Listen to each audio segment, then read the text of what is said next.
The Naz Show on SG1 Radio. Good afternoon. Hello, and this is Naz here on SG1 Radio. And today I feel really, really happy because we're doing a very different show today, a bit different from our usual shows. And I do feel really honored because it's a topic that's really close to my heart in light of International Women's Day. And we are doing a special show on climate change, and really feeling blessed that because I will be speaking with guests all across Hertfordshire and across the globe as well to talk about climate change. So what we'll do is one by one, we're going to be introducing our lovely guests. So what I will do is Kate, our chair of Stevenage World Forum. Hi, hello. Kate. How are you doing? Hi, Naz. Hi. Hello, everyone. Oh, Hi, this is nice so strange. So strange. Thank you, It Naz. is. The virtual ways, isn't it? Yes. So we'll bring in Brenda as well. Hi, Brenda. Okay. Hello, lovely to be here. Lovely. Naz, can I just say thank you very much on behalf of Stevenage World Forum for Ethnic Communities and our United Women, who are a group who come together annually to celebrate International Women's Day. My dear friend, Brenda, is the one that nudges me towards the end of the year and just says, what are we doing, Kate? And so climate change was a universal agreement to talk about it. And thank you for organizing this opportunity, because normally the World Forum, we have a public event. So this is really very strange. And my passion about climate change is what I would like to create with the help of everybody is about outdoor edible spaces, but more about that later. Hi, Brenda. Hello. Hi. Yes. Well, Hi, for the last 10 years, Kate, myself, and Charanjit have been working with a few other ladies, and every year we try and hone in on a specific issue that affects women. I represent the Inner Wheel organisation. I'm a member of Stevenage Inner Wheel, and at the moment I'm district chairman for all the clubs in Hertfordshire, Bedfordshire and Buckinghamshire. So I have contact with lots and lots of ladies. And seeing as climate change is top of everyone's agenda this year, I thought our little group must do something to raise awareness. So that's what we're doing. Thank you so much, Brenda. While we've got Stevenage World Forum, let's bring in Charanjit as well, one of our trustees at Stevenage World Forum. Thank you, Charanjit, for joining. Thank you, Naz. Thanks for arranging. Hello, everyone. Really just repeating what Kate has said. I think, we're very excited. We were umming and ahhing whether this would happen, and so pleased that it has. And on such an important subject that, I think we need to kind of keep alive. And, it doesn't matter what magnitude scale you do it on or a minuscule scale. And I just think that message for children, for adults, so whether you've got kind of an allotment and you take your grandchildren there or, you plant trees, I just think now it's such an important message. And it feels very much, a lot of young people are now, much more involved, which is great to see and to be encouraged. But yes, really excited and hoping to contribute today. Looking forward to meeting everyone. Thank you. Thank you very much. And while we're speaking on young people joining us, we do have the youth mayor as well. So what I'll do is I'm going to bring in the youth mayor to have a chat with us. So Alyssa, thank you so much for joining us today on SG1 Radio. Hi, thank you for having me. I'm really honoured to be here as well, actually. This is quite a really great topic to be talking on as well, seeing as part of my time as youth mayor is dedicated towards the environment and how young people can get more involved in helping improve their local area. So yeah, thank you. Thank you so much. And what we'll do is we will now bring in Katie Manning. Katie, how are you doing? And Katie, thank you so much for joining us here. Hello, hi everybody. I'm Katie Manning. I'm a journalist. I work for an environmental magazine called Transform and other finance magazine. I also was brought up in Stevenage, and I live very, very near Stevenage, just Little Wymondley. And yeah, I'm just delighted to be here today. I also have an Instagram account called Sustainable Katie. And on there, I just try and be sustainable at home with varied success. But I'm delighted to be here today. Oh, thank you. Thank you so much. And we're bringing Dr. Desals. Thank you so much for joining us. Yeah, good afternoon, everyone. It's really a great pleasure for me to be here. So I work in a male-dominated company. It's Light Rail Manila Corporation as the head of health, environment, safety, and quality. And it's always part of my policy to include tenets about gender and development. Thank you so much, and I really look forward to hearing more about that as well. And what we'll now do is we'll bring in our lovely ladies from HAWA, Hertfordshire and Hertfordshire Women's Association. So let us quickly bring them in. So I've got Farhat here. Hi, Farhat. How are you doing? Hi. Hello, and we've got Rishna. Hi. Thank you both for joining us. How are you doing? We're great. You know, it's great to be part of today, International Women's Day. And if I just say a few words about myself, and then I'll get Rashna to say a few words. You know, I'm the co-founder of the Asian Women Association, and we have over the years celebrated many International Women's Day with different organizations. Today is privileged to be part of your initiative and to get to know the Stevenage World Forum, you know, the ladies there, because Kate and I have known each other for a long time through Community Development Action Program.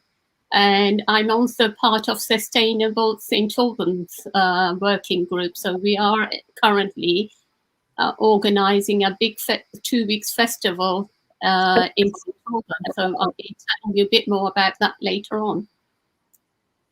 Yeah, so really excited. Yeah. Hi, Rishna. Thank you so much. Hi. Hi, thank you so much for inviting me, and it's wonderful to see all the other lovely ladies on the show. It's I think it's going to be very exciting, and you know, being chair of HAWA, we've been working with the various other organizations, and especially Sustainable St. Albans. We've got an exciting event and a project coming up that we will share with you later. But it's fantastic to be part of International Women's Day today. Thank you. So thank you. Thank you so much. And what we'll do is we'll bring on our next guest for intros, Jill Goldsmith. Jill, how are you doing? Hello. It's wonderful to be here from the other side of the county, in Bishop Stortford. How's it like over there? I can hear you. Can you hear me? Grey and cold. Grey and cold. Yes. Oh, I can imagine. So and I'm really looking forward to all of this. Yeah. Shall I say something about my background? I've been aware of climate change since the 1980s, and in the 1990s worked on the topic in the National Audit Office, holding the government to account for what they were doing to improve the government's record in this space. And then I left work in 2015, and we set up a Bishop Stortford Climate Group. And since then, we've been pushing local government to do better. And I've also been working at the Gardens of Easton Lodge, where we have a lovely walled kitchen garden and growing vegetables there for visitors to enjoy. That's really great. Honestly, I'm really amazed by all our lovely guests. And I believe we've introduced all our guests so far now. So it'd be really great to just hear more about what it is about International Women's Day. So let me bring everyone up. And I hope we can fit everyone up as well. It's just amazing seeing how many of us are here to celebrate International Women's Day. Right. I think is that all of us fitted in? Yes, I think we're all somehow squeezed in, are we? Yes, now that is all of us here. So, thank you so much, ladies, for joining us here on SG1 Radio. Honestly, it is my absolute pleasure to have you here. And so I would like to start off with, what does International Women's Day mean to you? And especially with this year's theme, Choose to Challenge. Should I pick on any names, or would you like to start off? So what we do is we'll go one by one in a panel way. So Farhat, I'll start with you because you're first coming up next to me on my screen. So what does International Women's Day theme, Choose to Challenge, mean to you? I think International Women's Day, to me, it means celebrating the achievement of women. And then when we talk about challenging the climate should be on everyone's agenda, not us women's agenda. Climate agenda is to do with our future generation. What we can preserve now for our future generation will help us in a long way. So that be achievement, and that's a challenge for us in current day, to tackle climate change.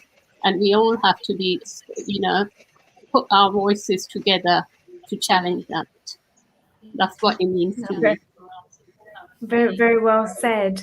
Dr. Giselle, what does International Women's Day mean to you with the Choose to Challenge theme? Actually, the first thing that entered my mind about this theme is I choose to challenge men to protect women at all costs. It's basically what I thought about it. Strong indeed. Kate, what do you think? Don't start me off, Laura. Well, for me, it's sort of both, really. It's about celebrating us, all of us, and it's right across, not only just in the UK, but now, in our virtual way of working, we can do so much further afield than Stevenage and Hertfordshire. But and it's, Brenda and I worked on various themes. It's about raising awareness, pushing the topic at whatever opportunity. And you're quite right to say it's not just a women's stuff and young girls and young women, our student age, etc. It's all of us. This is our climate. We've only got one go at it. And I suppose I've grown up in the 60s. Everything became sort of disposable world. And now I'm pushing. I recycle, reuse, much of the annoyance of the boys in my household.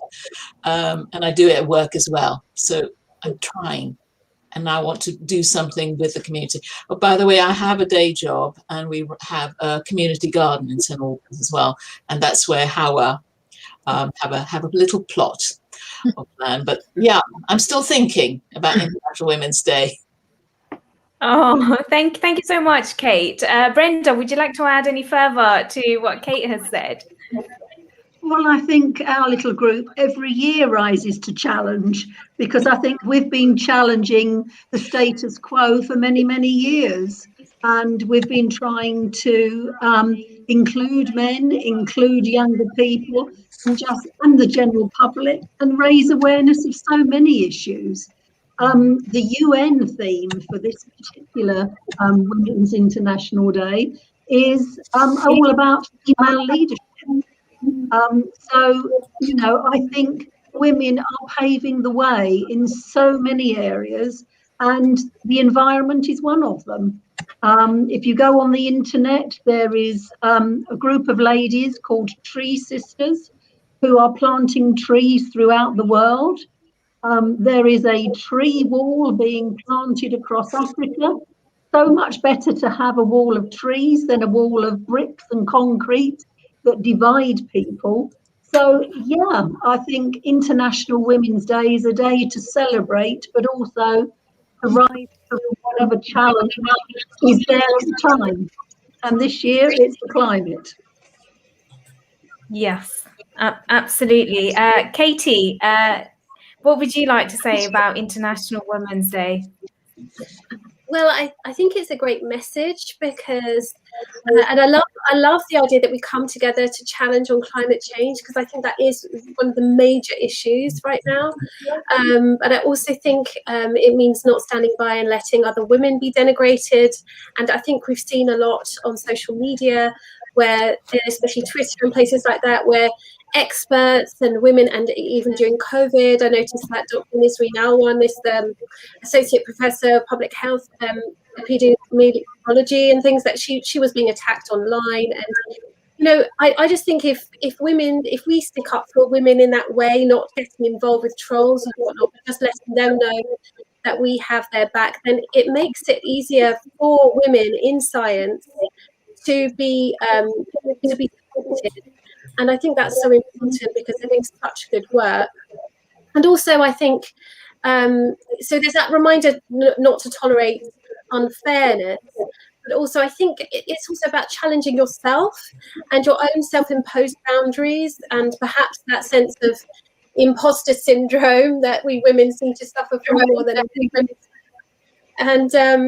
And that we could throw our hat in the ring for a few more things like this, for example, and all coming together. It's wonderful to see you all and hear your points of view.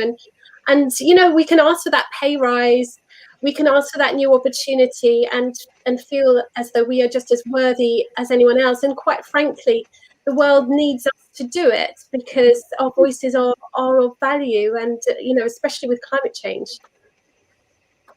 Absolutely. Thank you so much, Katie. Rushna, how about you? What does International Women's Day mean to you, especially with this year's theme, Choose to Challenge? I think you're on mute. Sorry, Rushna. Oh, don't worry, it happens to me all the time. Oh, sorry. Chatting. Don't worry. Talking away today. I'm sorry about that.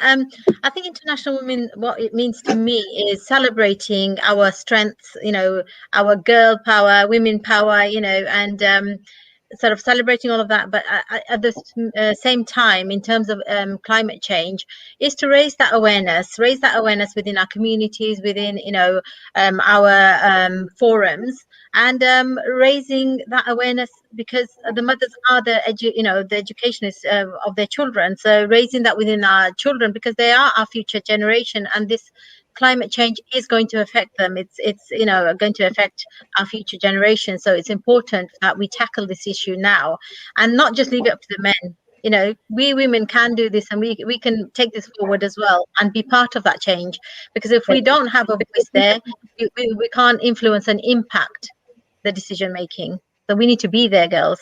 Choose to challenge. Thank you. Thank you so much. Alyssa, what does International Women's Day mean to you?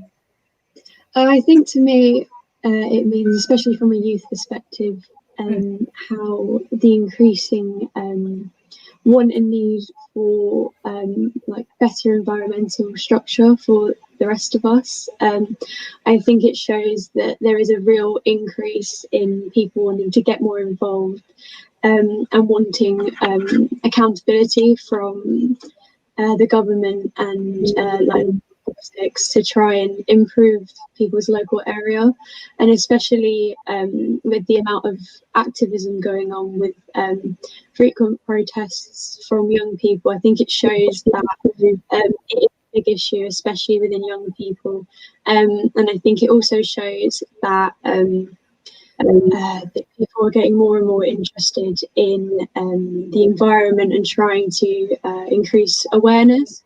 And that it's not just something that's going to go away. It needs to continue to be worked on, and it needs to continue to be pushed forward. So yeah, I think that's the most important thing. Yeah. Thank you so much, Alyssa. Charanjit, what does International Women's Day mean to you?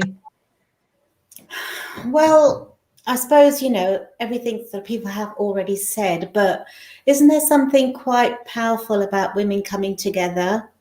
The other thing is about privilege. And I think, you know, I mean, feeling privileged and what you can achieve, and just kind of looking at the history where we are and what we've been through and what has been achieved to celebrate that. and not to lose sight of, you know, those struggles and battles, and, you know, that to kind of keep that alive. When we were kind of planning this day, we were thinking that actually we, you know, in terms of climate change, yes, let's introduce it, let's talk about it, but let this day not be the end of it. You know, let's keep it going. What are we going to do out there in the community? And perhaps by next year, this time, we can come back and say, well, actually, we've been part of so many events and, you know, the things that we're going to talk about. So I think that's really, really important. You know, what can be achieved. You know, I was just thinking about shopping bags, carrier bags. You know, we all used to come home with, you know, and now we take our own bags. You know, it's a small change in terms of what everyone had to do, but, you know, people walk in with bags and come out with full bags. I mean, it's quite simple, but what an impact that will have had. So it goes to show, doesn't it? Everybody can make a difference, and they need to, and we need to start that. So let's do this. Thanks, Naz. I think thank you so much, Charanjit. And definitely we've had some really, really interesting answers from you all. But out of curiosity, like, what made you all take an interest in issues surrounding climate change in the first place? So obviously there's so much going on, but why have you all taken an interest in climate change?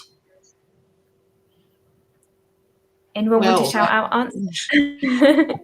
Well, I suppose, I mean, you know, if we do take note, I mean, there's so many, I mean, how many is it now? Are we under 8 billion people on the planet now?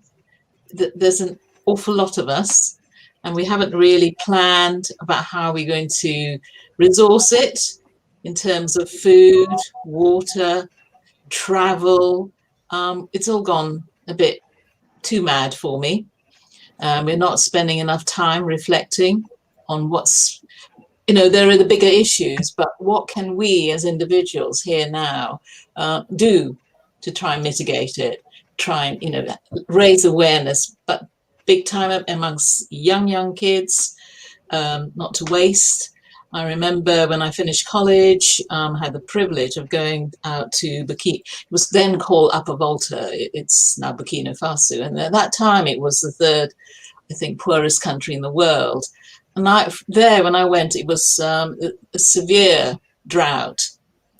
But my 3 months, you know, the experience, it just taught me the value of water, because they had to walk miles to go and get it.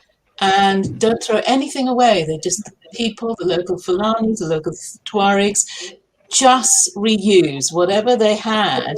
They made another product out of it and to use it and made best, you know. But that's actually formed me. So I used to yell at my kids, do not leave the tap running, please, thank you. And why are we doing that? And it's always, oh, Mom. But, you know, just think about it. But because we can't see the greater impact of what we are doing here, it's very hard for people to associate. They just don't get it. But the weather, our weather, and I kept saying to my kids, it's such a shame, you will never know what the 4 seasons are. And again, they were going, what do you mean? I said, you know, we used to have autumn, winter, spring, and summer. Quite distinctive weather conditions for, you know, for us, etc. So yeah, it's and I used to work in laboratories. I used to nag everybody going, can you just switch off that plug at the socket, please? and think, you know, my staff, they're all scientists, just thought I was completely bonkers. But, you know, I like to think I've done my little bit now. I think I would agree with Kate that the whole issue is so is so various. You know, throughout my career, like Kate, I've learned about population explosion, about renewable energy, and the introduction of wind turbines. I mean, look what an outcry there was when they were produced. You know, they're a lot of the landscape. Now they're everywhere, and they're helping reduce our need for man-made, you know, for power that is not renewable. So, and plastic, I was way back thinking we must stop using all this plastic. I live in the countryside, which is lovely, but to see all the litter around and know that litter is being washed up on beautiful beaches in the oceans, there's just so many areas that need to be looked at with all this, and we can do our bit. Yes. Each and every one of us can do a bit, but we must campaign that business and governments do more. Yes, absolutely. So no pressure, Jill. You used to work in government. Absolutely. I mean, my first awareness, would you believe my first awareness was when the government's environment strategy in 1990, and that was Margaret Thatcher's environment strategy. So she was a mover in recognizing climate change impact. And I always think that's extraordinary, but she was a scientist. Anyway, more recently, obviously, that the information about climate change has been out there, but there's been so many people who were rubbishing it. Yeah. Pause on climate change. For me, the challenge is really still telling people to not take anything for granted, understand what they're seeing, and then to influence it if they don't like it, and hence, to really get people to work for change. It's extraordinary how much disinformation there is around at the moment, and everybody has to take responsibility for challenging it, understanding it, what the facts really are. In 2009, Professor Bedding, who was a chief then, called all of this the perfect storm with climate change, existing problems of food availability, energy, and water security worse. He expected the perfect storm to hit in 2030. Well, that is really not very off.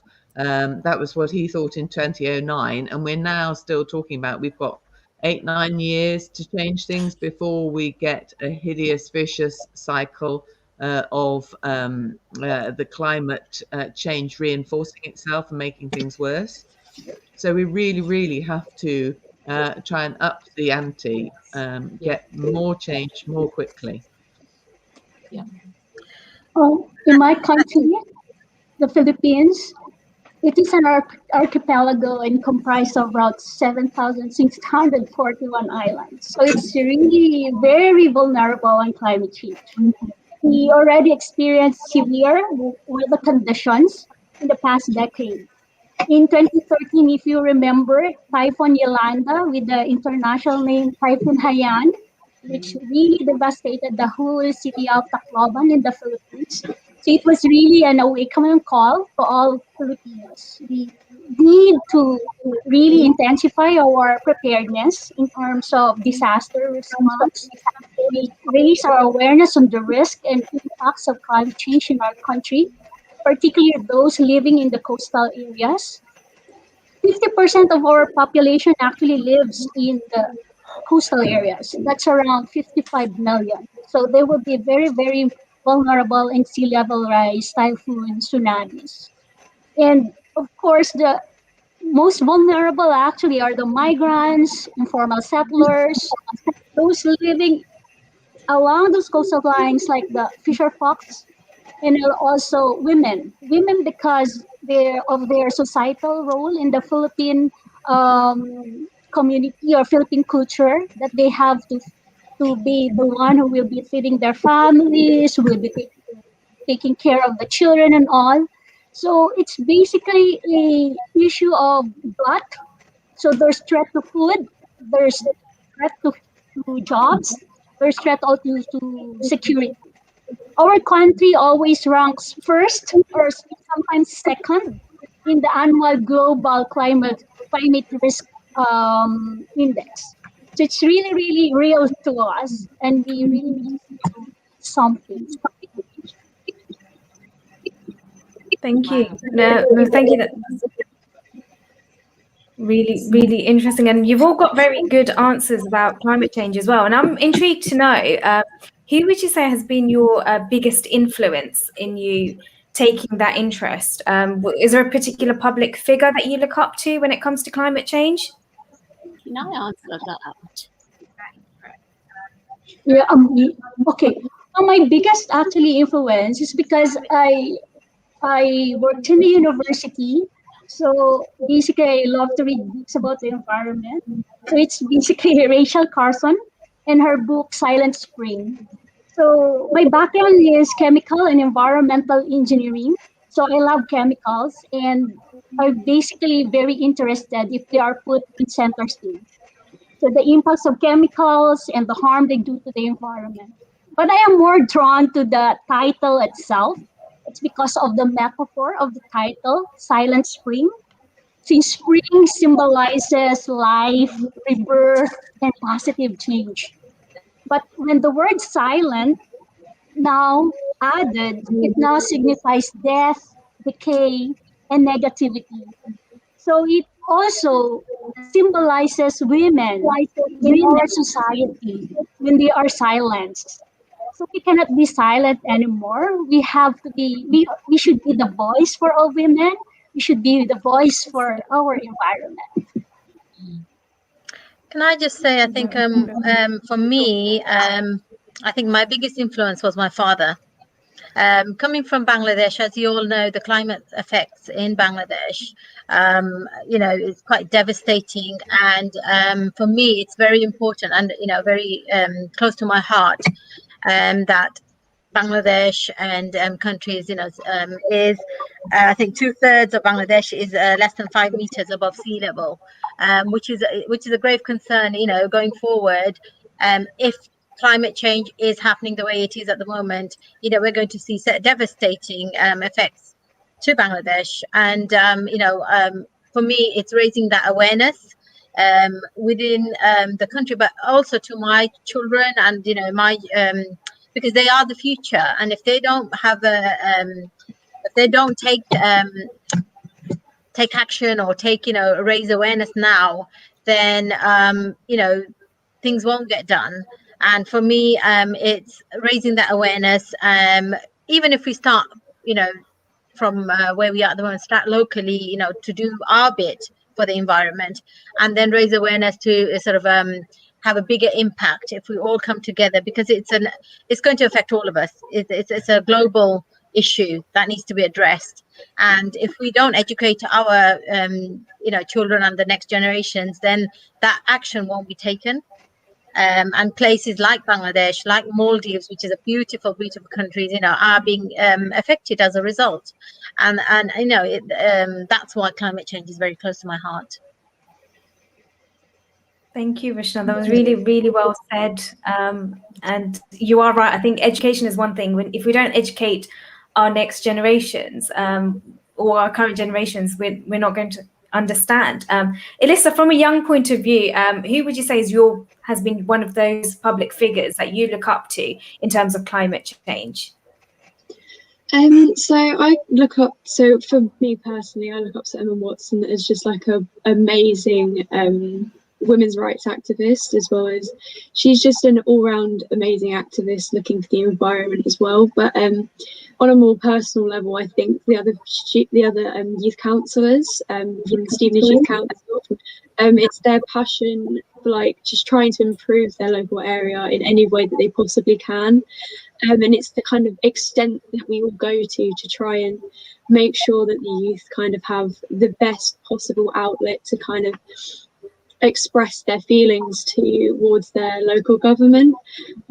So we've like organised litter picks, we've started doing local orchards. It's that kind of thing where it's the kind of creativity of like the young people that I kind of associate with, that they kind of just seem to want to push for the best kind of environmental improvement that they can, just to kind of I'm losing my words here, sorry, to just kind of increase environmental awareness from their kind of point of view. And we always try to get as much input from local schools as possible, just to try and keep it as relevant to what the young people who are quite becoming more increasingly like active in politics, trying and improve anything. Is it they've become more involved in women's rights and racial equality, and it's just that kind of activism that's been on the increase that is just so wonderful to be part of this generation. So yeah, that's my take on it. Thank you, Alyssa. Very, very well said. Ladies, do you have any further to add about who you look up to in terms of climate change? A public figure or someone, a role model in your life? Yes, for me, it's Sustainable St. Albans. I have learned so much from that group. This is a group of community coming together and doing something about sustainable in St. Albans. And there are over 100 in the last year when we celebrated festival.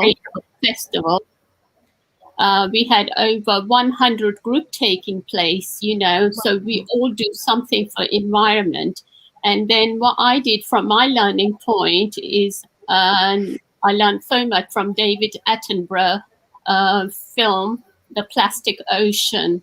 That's the first film I saw, and it has changed my outlook in life about plastic.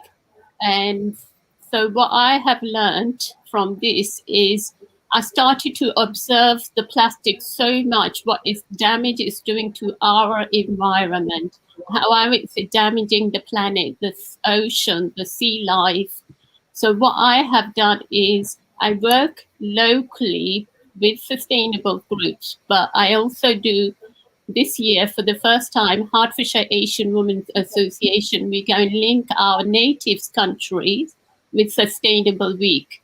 For the first time, we're going to join with Bangladesh and we're going to join Pakistan, because I come from a small town in Pakistan.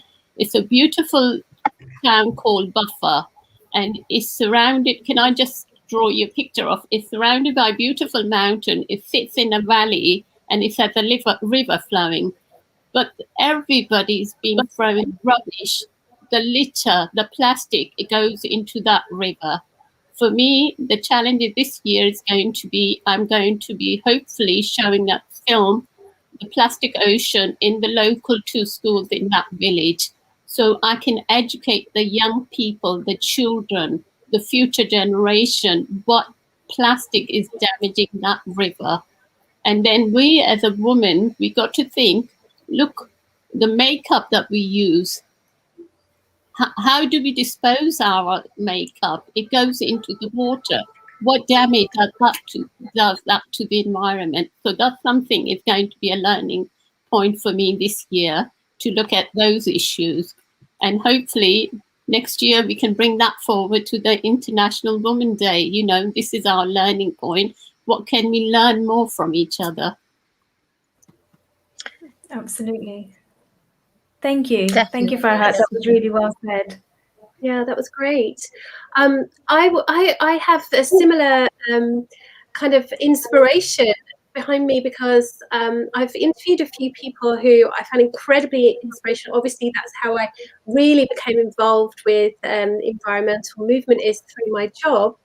And I've interviewed Liz Bonin, who, as you know, has worked with David Attenborough on the Planet Live, and she was incredibly inspirational. And she was talking about plastic. It's not just obviously the sea life and everything. It's our food and it's our biodiversity, and sooner or later it's going to come back to bite us. And I think that's where my interest really greatly lies, is that link between health and environment. And as you so rightly said, it's already affecting low-lying island states and desert areas, the desertification and things are happening, places like Syria and Iraq. But there was another interview that I did, which was with Dr. Vandana Shiva, who is a food and agriculture expert, physicist, and he hails from the Himalayan area.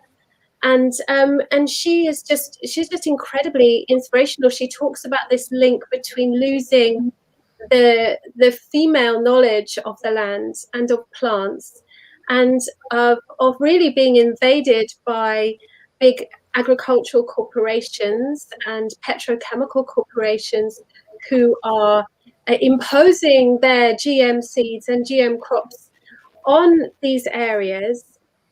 And the deregulation, the regulations there in India at that time, they were protecting the farmers really from. You imagine. I even heard that there was the basmati rice seed was patented in the US like 50 years ago. Like the cheek of it, seriously.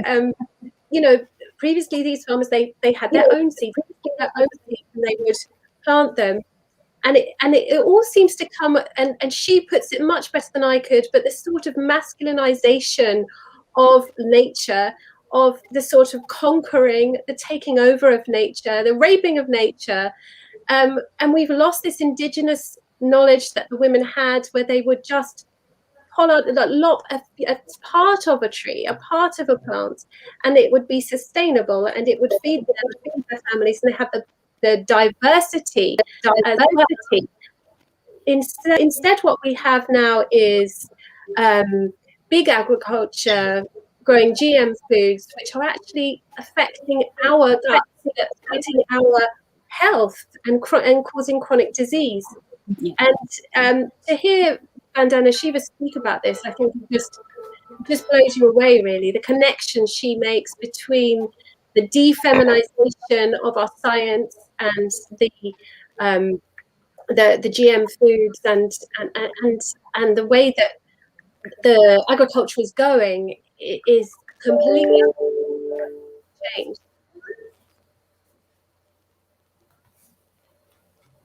Oh, thank you. No, what I'll do is I'll be bringing in the other ladies in, because I've got a big question for all of you. You might have very strong views on this. So let's bring back all our lovely ladies into this panel. Some people, they say that climate change is quite a feminist issue. What's your take on that when people say that climate change is a feminist issue? What would you say? Naz, I would just like to, sorry. No problem, Charanjit. Yeah, sorry.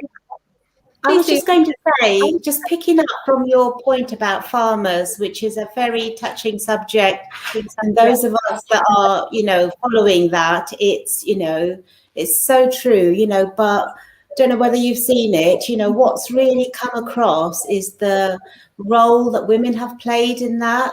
Yeah. The point, if you've seen the front page of the front cover of the Times magazine, which we can share with you, it's just amazing because, women have come, you can see they're the backbone of the farmers, and haven't women just made things so difficult in terms of wanting to be feminist, want to retain that, the home, and obviously you want to have a profession, but, it's got to be done, isn't it? You need to retain your identity, but you need to be able to have that strong voice out there.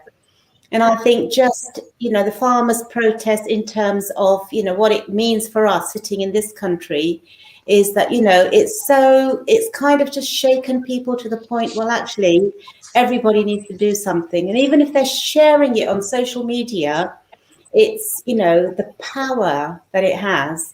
It's the first time I think big corporates are, whether it's opening their eyes or not, but, you've got to do that. You've got to do whatever you can. Give that message. Yeah. Absolutely. And I think women are such great leaders in any field. Look at what they've achieved during COVID. Yeah. They've risen to the challenges that COVID Cronus, whether in the caring role, whether in the educating of their youngsters role, helping the communities out. And as you say, Charanjit, farming, setting up women-based businesses to help families and their communities. Women lead the way in all of this. Yeah. So, you know, leading the way to help the planet, I think is just another challenge to all women. So, yes, from that point of view, it is a very feminist issue. And the 6 countries that have managed the COVID so well are the 6 countries with women prime ministers. Yes, women-led prime ministers who succeeded. Women can conquer anything if they really put their heart set to it. So yeah, in this day and age, and I agree, some of the role models that I look up to are coincidentally females. Not that I've purposely chosen, but they are genuinely quite inspiring, because a lot of times I don't know why people think that, especially with lockdown, women being responsible for the home, predominantly women are usually seen to be the caregiver, regardless of how many people there are. But at the same time, women have been conquering the career worlds, the political worlds, and a lot of places. And, you know, it just shows that if you do have your heart set, you really can do it.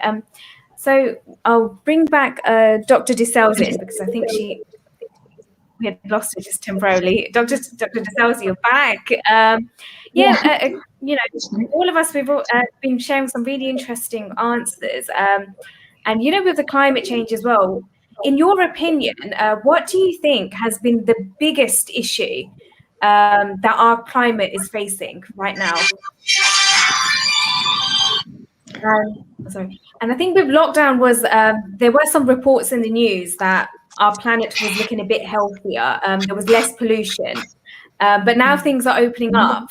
It's not so much the case anymore. So in your opinion, what do you think is the biggest issue our climate is facing right now? Well, I don't want to sound like... The reason that the planet was transport. The reason it was better in the first lockdown was because we weren't using our cars. And the amount of traffic has now increased nearly back to where it was, and the pollution has risen again. So, I mean, a thing that we have to really take account of is our impact through transport. So flying, obviously, in the last year and a half, we've not been able to fly anywhere. That has had a huge beneficial impact, and if we can possibly persuade ourselves and people not to get back on a plane as soon as we can, that is a wholly good thing. Thank you, Jill. Absolutely. Anyone else want to add to that? No, Katie, I think you were speaking. I was thinking about this, and I was thinking there's sort of almost 2 ends to the question, because you have what we can do on a personal level, and as Jill was saying, you know, not go back to flying, not go back to using our car all the time. Hopefully we'll be able to work from home more now, with companies opening that up, being careful with our plastics, with our recycling.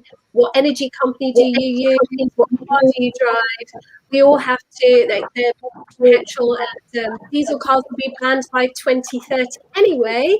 But as we were saying earlier, that's the tipping point. So, you know, we want to do things before then. But also, I think it's really important to challenge, you know, is the choose to challenge again. Government, because really the buck doesn't stop with these big petrochemical companies that not only are producing our oil and gas and unsustainable fuel, but they also, the side products are plastics. Yes. So it's they also produce the plastic that is polluting our oceans.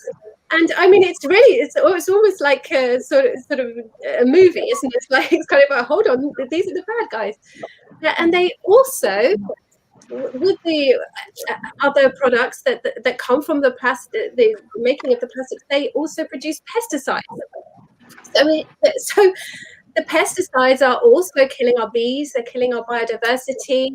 It means that they're lobbying governments to use these GM plants that are pesticide friendly. It's I hate to sound like a conspiracy theorist, but it's the truth. But this is actually where our plastic is coming from. So I think there are two ends to this. Firstly, as women and as consumers, we can change our habits, which is actually much more difficult, I think, than I mean, how many times did I forget my plastic bags going to the supermarket? Even me being an environmental journalist, before I finally got it. But also government is so important, and as we've seen in India, regulation is so important. The government needs to be responsible, needs to step up. There was nothing of major importance about the environment in the latest budget, and I really do think that needs to be challenged.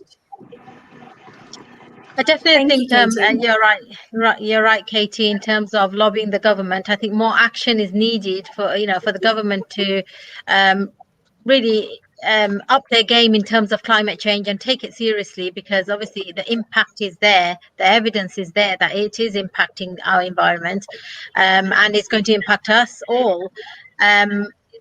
As you talked about the plastic bags, I've done that many times, forgot to take my bags with me to the supermarket. But relating that back to what the sustainable project that Farhat and I are involved with Hawa and Sustainable St Albans, the project we're doing is the ban on plastic. So when I was researching about Bangladesh, the government has actually taken the initiative to ban plastic bags, in Bangladesh, because it was affecting the environment there. And what they've done is they've brought out the jute bags, the fabric bags instead.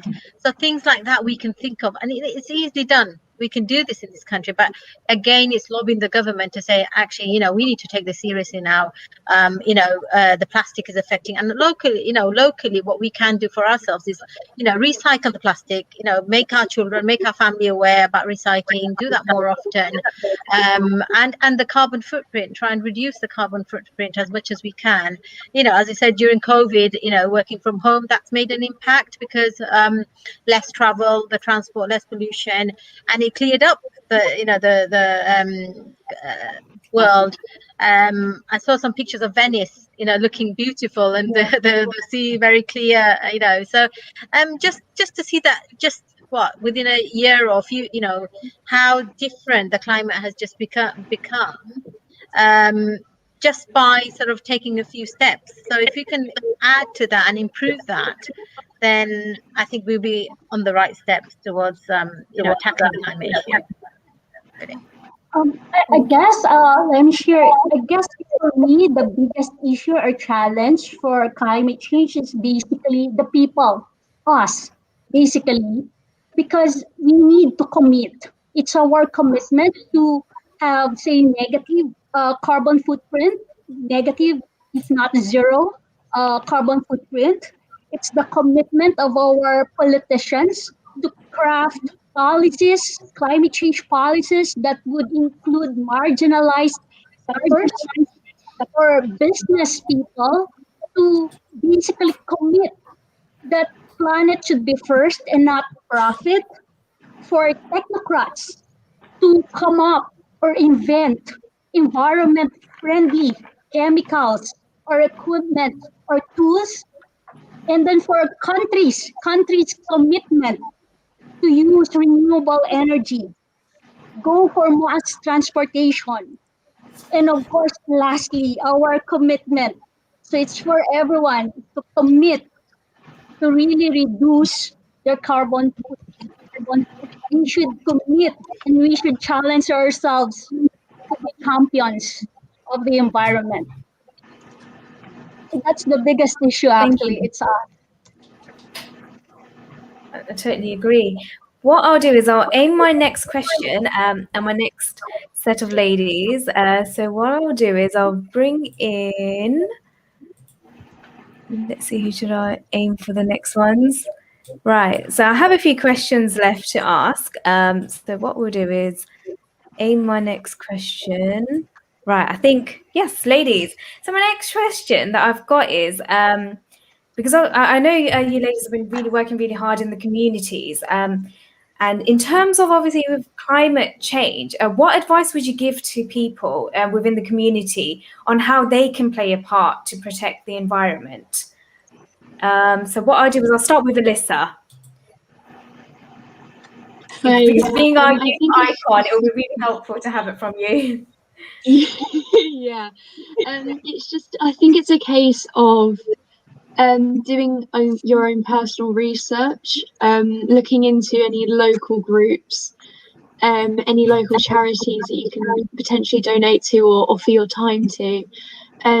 There's some really valuable groups that are trying to do as much as they can for their local environment. So we have Bradbury End Community Garden. They do amazing work in their local areas, just trying to improve the local areas and creating bug houses for the increase of biodiversity. They've also got a wildflower patch, which they're trying to increase the rate of bees that are coming to that area. So I think it's just a case of as well breaking common habits. So remembering to bring those plastic bags, remembering to put your plastic bottles into the correct bins. It's just cases like that where it's your own personal like advocacy for the environment that should be the driving force between reducing the overall carbon footprint.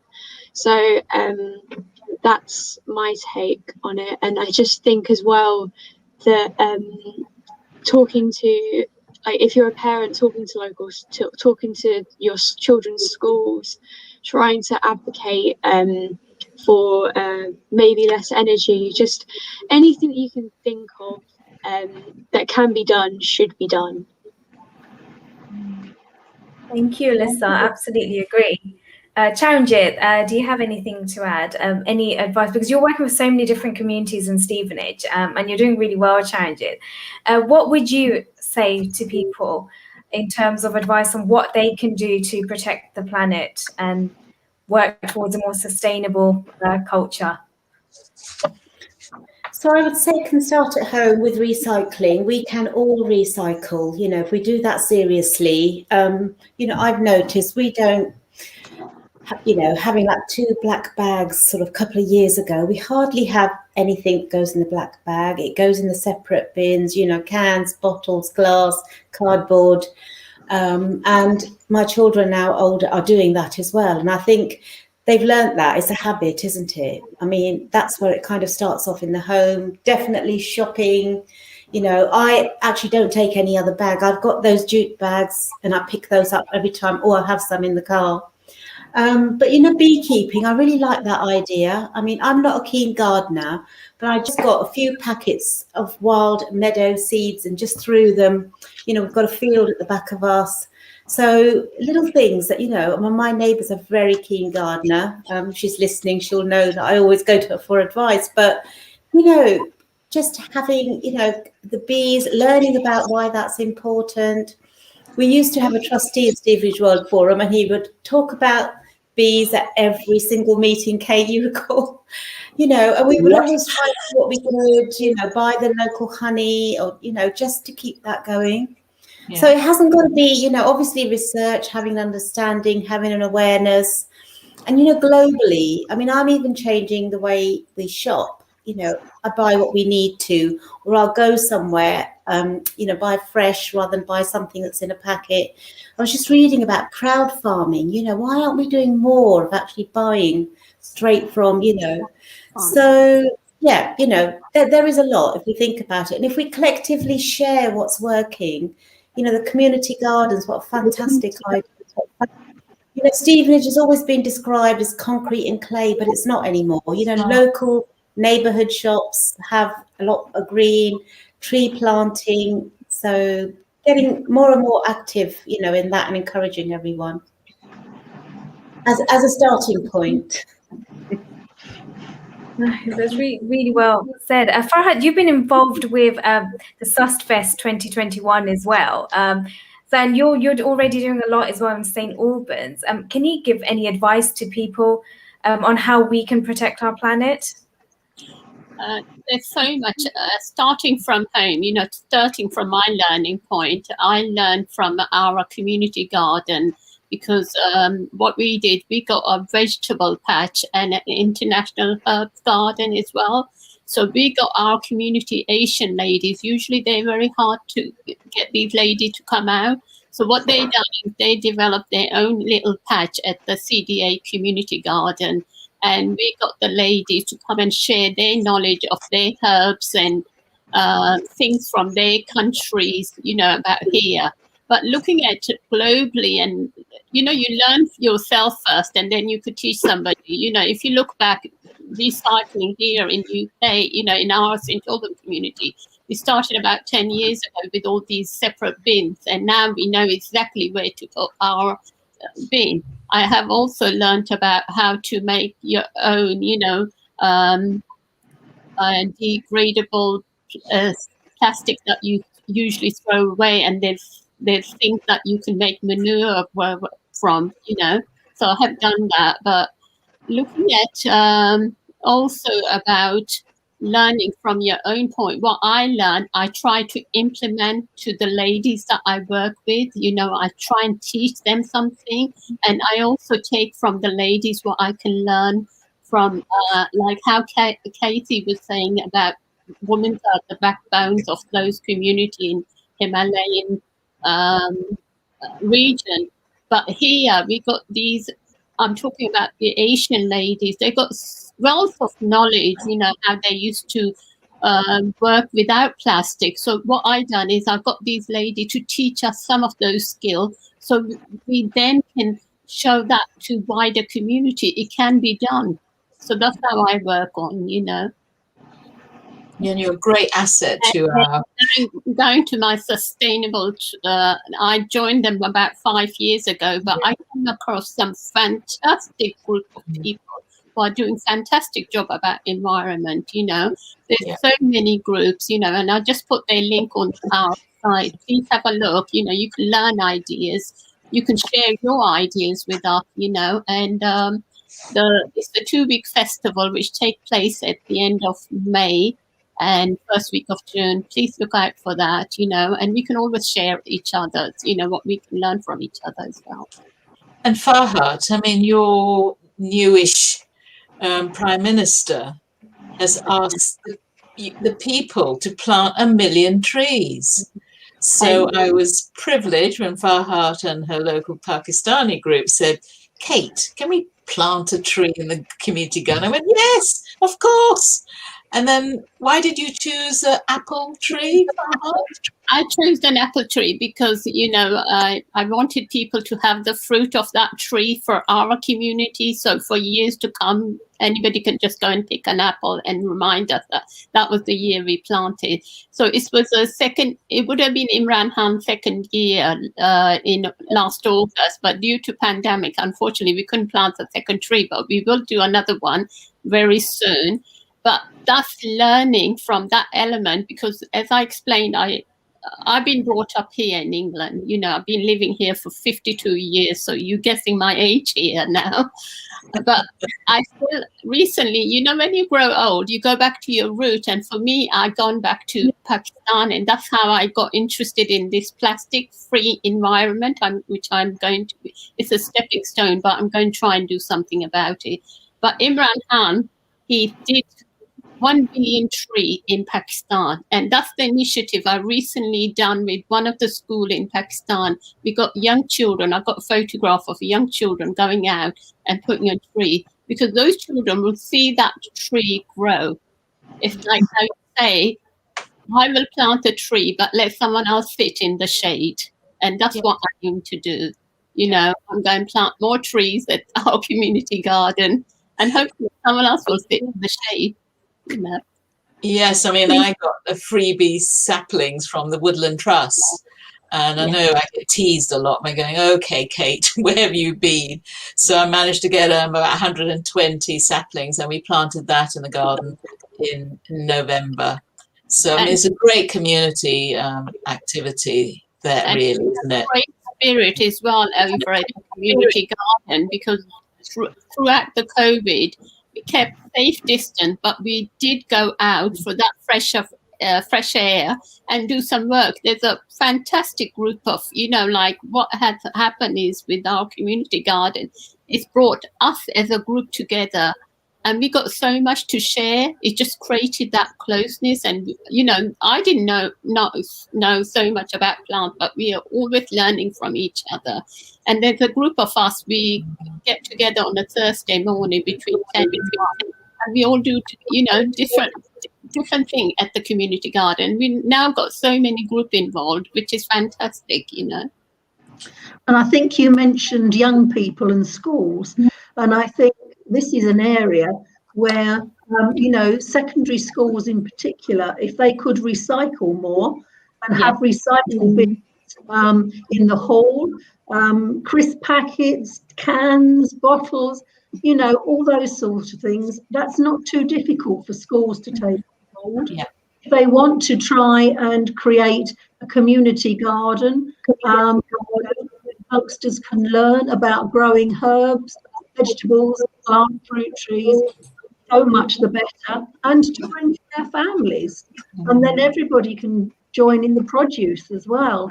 So, I think because the young will have to pick up the fallout of this climate change, if we can include schools in all of this, I think that would be very, very valuable. Yeah. No pressure, Lisa. Yeah, and the local schools, especially in Stevenage, the primary schools in particular, are very active in having their own little gardens, and it's quite enjoyable for the young kids to just have a little time outside of the classroom as well, to just plant some vegetables and then bring them home and show their parents. And it's just that kind of like atmosphere. And then especially at my secondary school as well, we do try our best to advocate. We have recycling stations for crisp packets. I know. Crisp packets, there we go. But we're also the youth council also donates to schools as well. So I think a couple of weeks ago we donated to just some of the secondary schools. We donated over £1,000 to an increase in recycling, an increase in just bins, because especially in quite a few of the schools, they only have the standard just dispose all your rubbish into this bin. They've got no put your food waste in this bin, put your recyclables in this bin.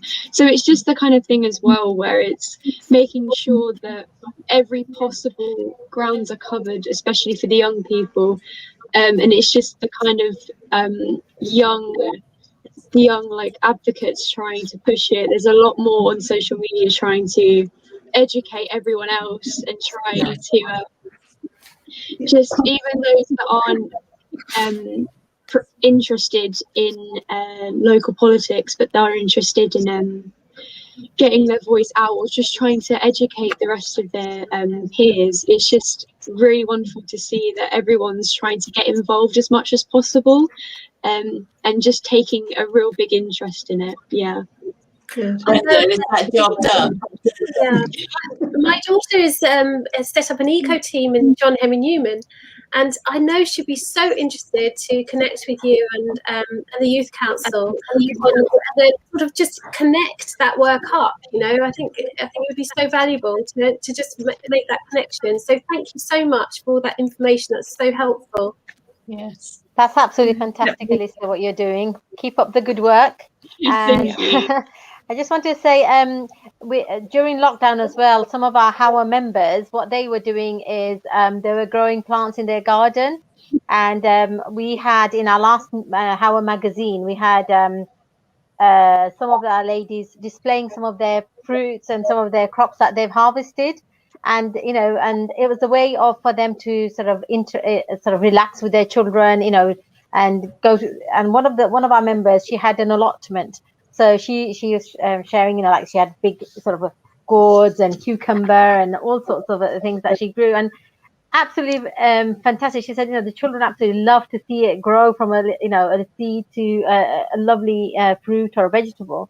And she said it was so relaxing, you know, because of the pandemic, we were all quite stressed, and this was a way to relax and de-stress, you know. And just recently I had another member who sent me photos of, you know, the things that they've started to grow as well. And again, it's really nice to see, you know, people sort of going out there, as Kate said, you know, having open areas where we can sort of do this. In St Albans, we've got the Sopwell Community Garden, where they've invited, you know, the members to go along. Anyone can go along and plant and help, you know, keep that garden and grow vegetables and fruits, which I think is just a fantastic idea. Yep. Same as our community garden as well in Hixbury Lane. So I think, you know, the people it's raising that awareness, and even sort of at home, my young daughter, she knows where you know, the food waste goes, where the plastic goes, where the, you know, newspaper and cans go. So if they can be educated from an early age, it will make that difference. Yes. So what about edible places in Stevenage? Come on. Camel, let's do something. It's cheap to start, isn't it? Yeah, Kate, I showed a post on social media the other day, and I think it was either Spain or Italy, where people grow fruit trees, and, you know, if they fall off, whatever, but they have baskets outside and they leave them for people to help themselves. So, you know, homeless children, it gives a whole sense of community. Plus, you know, it's really good for the environment. We don't do things like that, you know. Do we need permission? Have we got to get consent? Have we, you know, is it going to be health and safety? You know, it's just, but I really like that idea. You know, I think if we're going to start something, just that could be do it. And then I'll get told off, you know, come on. But I think we just do it now. Yeah. Because we're not harming anybody. Well, North Hearts is going to be giving out 10,000 trees free of charge later on. There's a community orchard being grown in Stevenage. So, you know, we've got to lobby our councillors to say, come on, you know, give us some spare patches of land where we can grow trees, where communities can grow the vegetables, and you know, everybody sharing the produce. These edible spaces have got to be as part of our normal life in our areas. Yeah, help yourself and then regrow, you know, and something that's special to your own community, you know, some specialist herb or vegetable that perhaps none of us will really think, oh, what's that? And that starts the conversation, you know. That's really, and for me it's about intergenerational. The young ones and the old ones can talk about, good heavens, can I really eat that flower? Well, yes, you can. But don't do it. Yeah, I was just going to add, you know, ginger, garlic, turmeric, all of them. Maybe we'll all get now it comes in capsules. Maybe we'll also get into how ridiculous free. Is that? You know, go back to why do you need turmeric? Yeah, so you know, all these things have huge benefits that, you know, our parents and generations, you know, before us have talked about, we know about.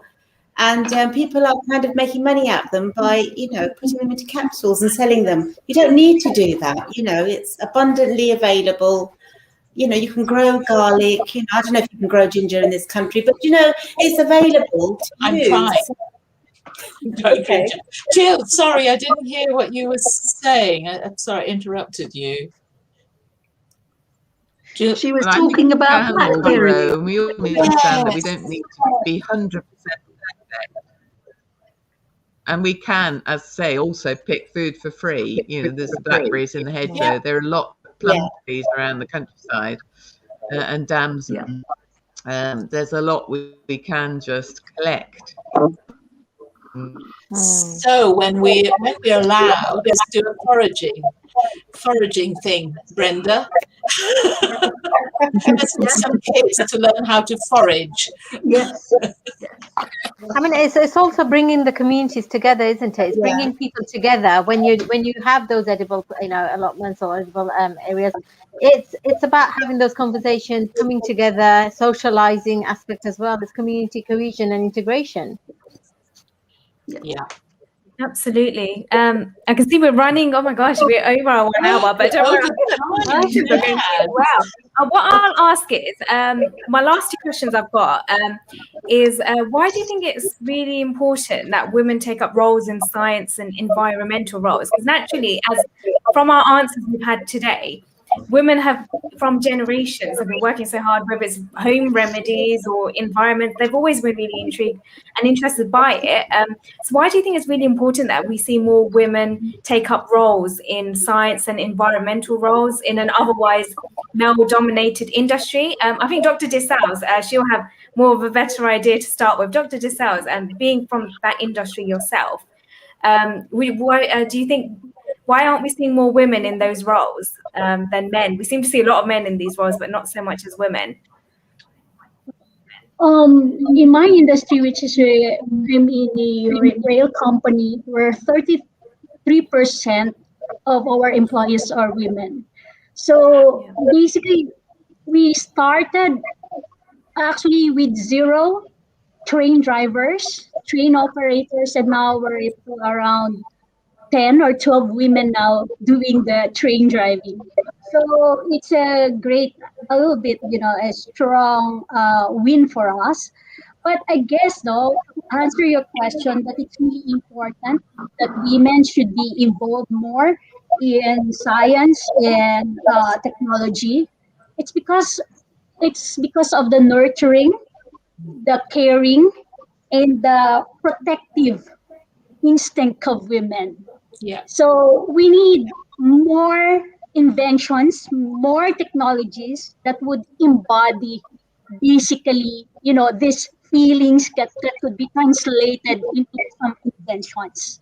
Yeah. So I think that's the reason why women should really take an active role in science and technology. Yep.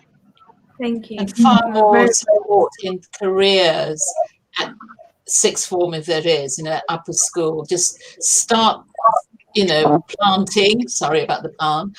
That anything's possible, really. I mean, I, did my original work of technology, and I used to go to schools and talk to the young women. And I said, what was the blockage? They would do their GCSEs, all the sciences, and then they would opt out and not do it at A level because they didn't have the confidence about what they can do with it, i.e. go into technology or any other science which was open to them. And I don't think the schools do enough to encourage them. Yeah, there is a place for you there. And how can we help you? So we need more of you, Dr. Sales. We need more of you to come out and say, look at this. I mean, my first college subject was carpet technology, for goodness sake. Who does carpet technology? Kate. And I was the only female student. Really?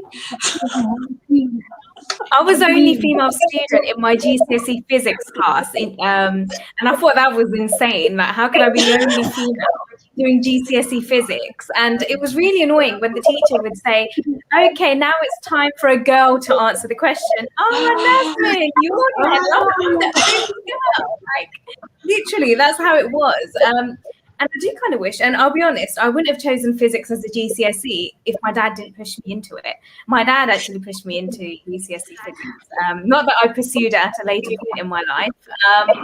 But yeah, it was really shocking that in sciences, we actually saw very few females. But I feel quite blessed because my younger sister, she's now gone into the field of science and women's health.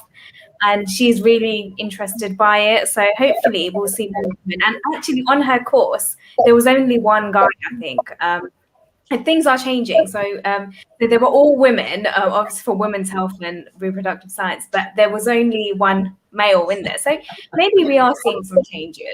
Hopefully, fingers crossed, we do see some changes. But no, it's really an area as well that's so important, especially that it's enough for a woman just to be in the room, to be in the lab when they're doing I think there's a number in the pandemic. It's just really, I mean, I thought it was really scary. I read some statistics about the tests on the COVID vaccinations, and that one of them hasn't even been tested on women. And I can't imagine that happening if a woman was there in the lab organising that. I mean, that's 50% of your cohort that you're not testing. And apparently our pest hormones get in the way of the scientific method. And how can you leave out 50% of your study group? I mean, to me, I think women need to be there. They need to be making these decisions. As Brenda pointed out earlier, you know, the female leaders are the ones being successful at doing these kind of governments.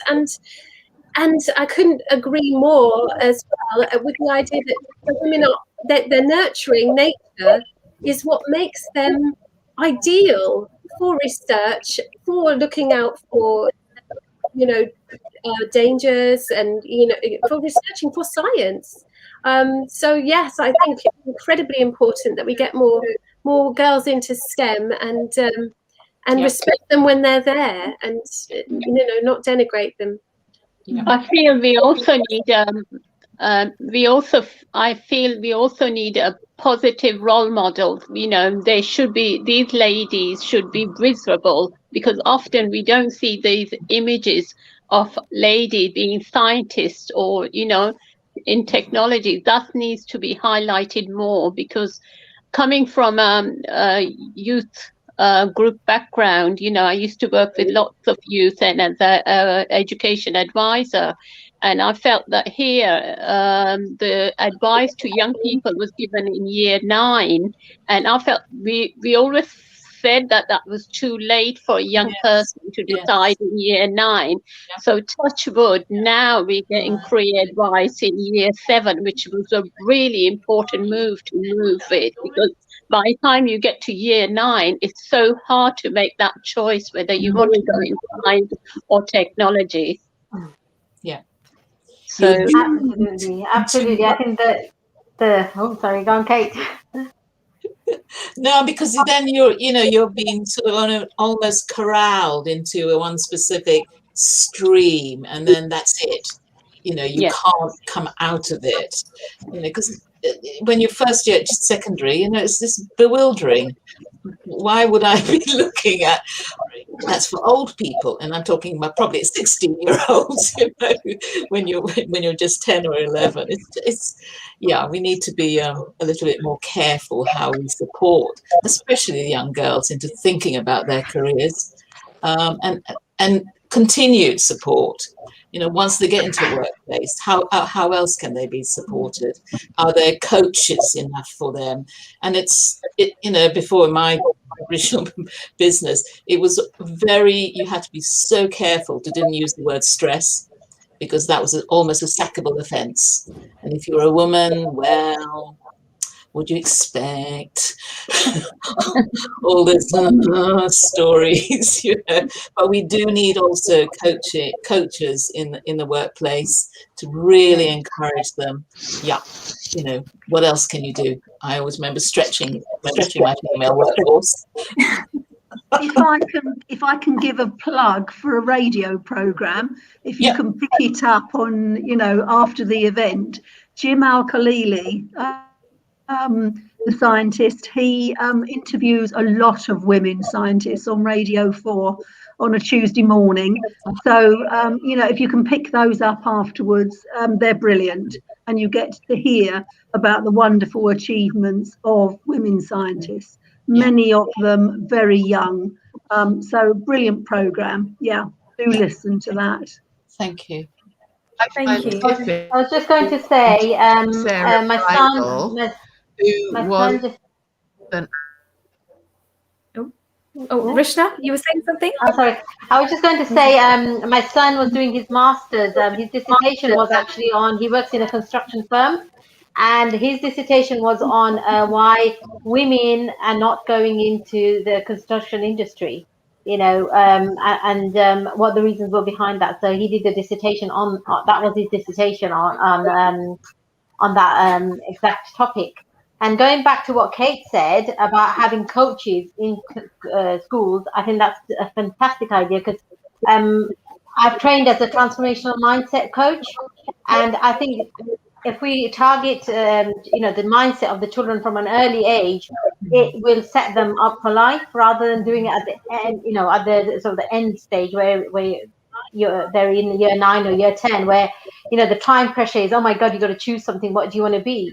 Rather than if we tackle that earlier in year 7 or year 8, it will give them, and having a coach to sort of guide them through that process is fundamental, I think.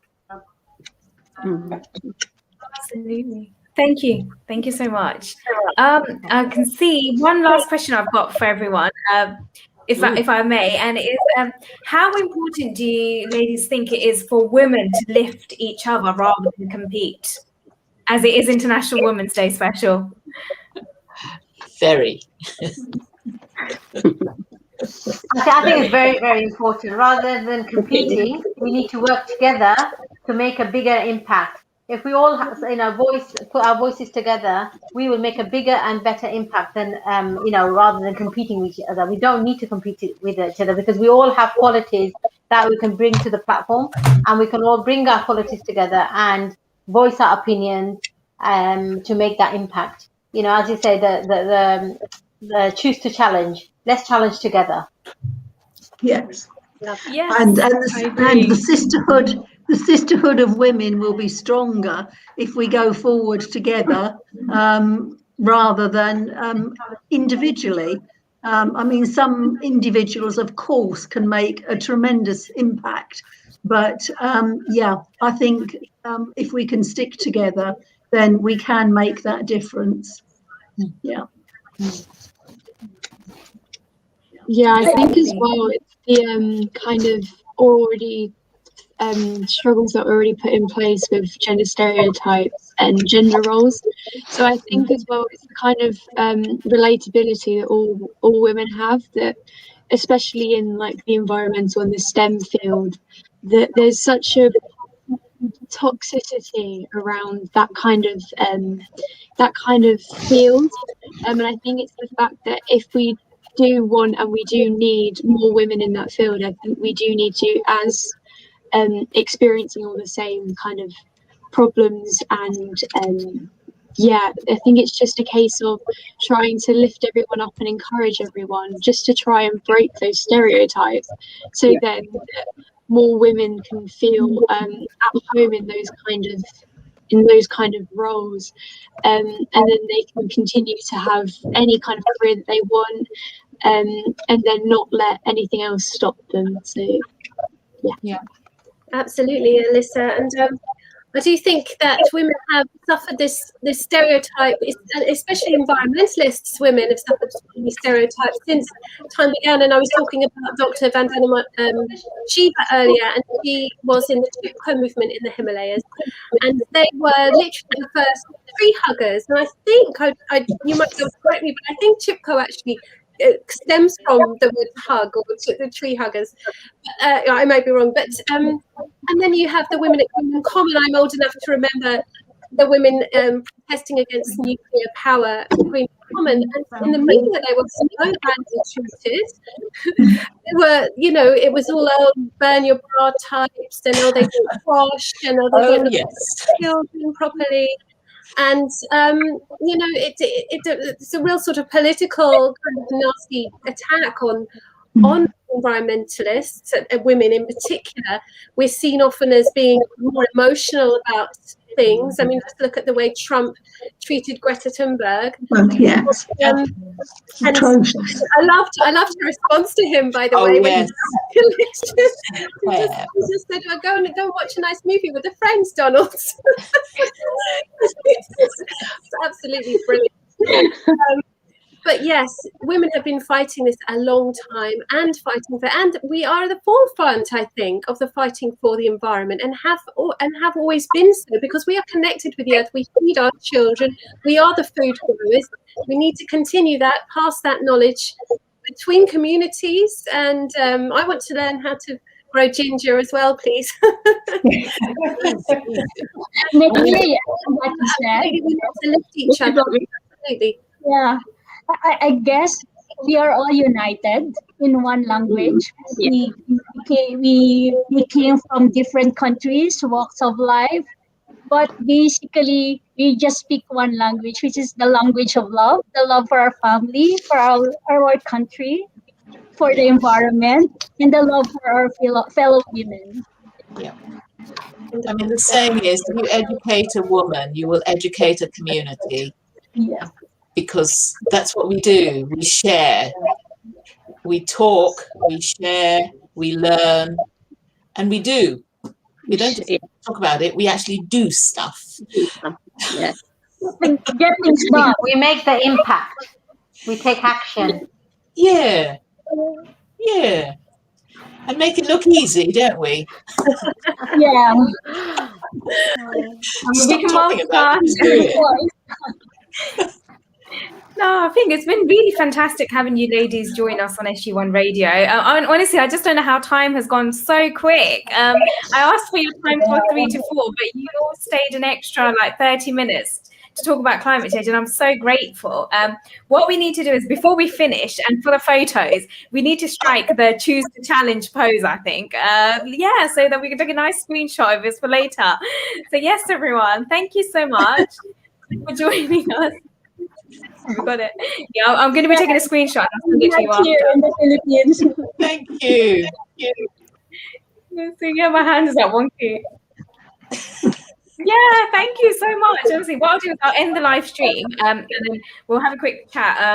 But yeah, thank you to our lovely guests for joining us today on SG1 Radio. And also a big thank you to our listeners who tuned in and who've dropped really lovely comments as we've gone along. I haven't really had a chance to announce any of these throughout the show, but I will be responding to each and every one of them after the show. But yeah, thank you so much. And yeah, keep listening to SG1 Radio, and I'll be back again next week on Saturday, 3 to 4, with a new show, with new guests. So stay tuned. So lots of love, take care, and enjoy your weekend. Thank you. Bye, everyone. Bye, everyone. Thank you. Bye.